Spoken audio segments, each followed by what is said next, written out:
When I was only a lad, I would come with my mother and father to our grandparents' house here at the Wright Cemetery, and I would wander around the cemetery and look at all the headstones. Most of them were really old, I thought, at the time. And then decades later, about 2005, I decided I need to document all these people that are buried in this cemetery. So me, my wife Lana, and son Joseph got us a pad and pencil and started identifying all the graves.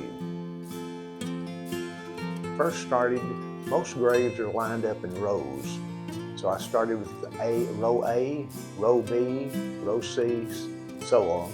And I would get our pad and paper and go each row and write down the names of the people in each row, and also give them a grave number.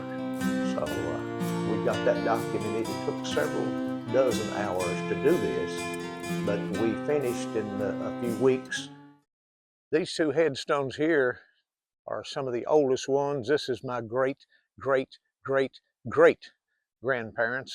M.W. Wright.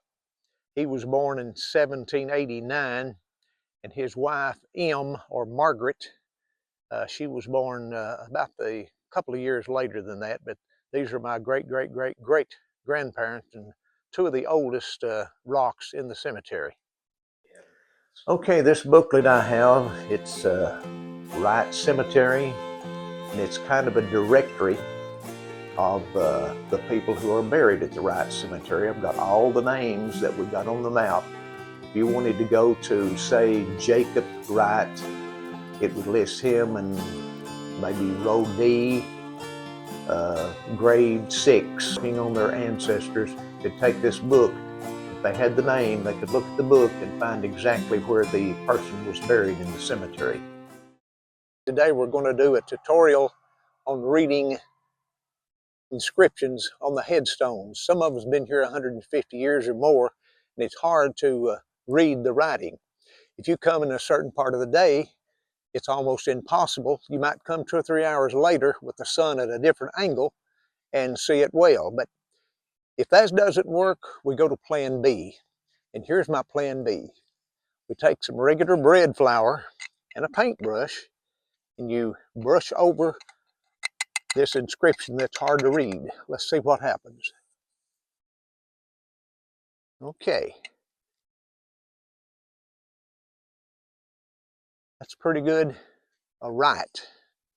That's with the flour. Now, if the flour doesn't work, we go to plan C.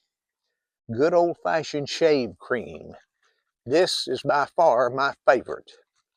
So what you do, you take a sponge and the shave cream and put the cream on the sponge and then swipe the headstone. See how good that comes out? May 2nd, 1920. The advice I would give somebody who wanted to do all the research on their family tree was immediately start to talk to the oldest folks you know. Maybe your father, your mother, your grandparents, or in some cases, great-grandparents. Anybody old that knew something about your family.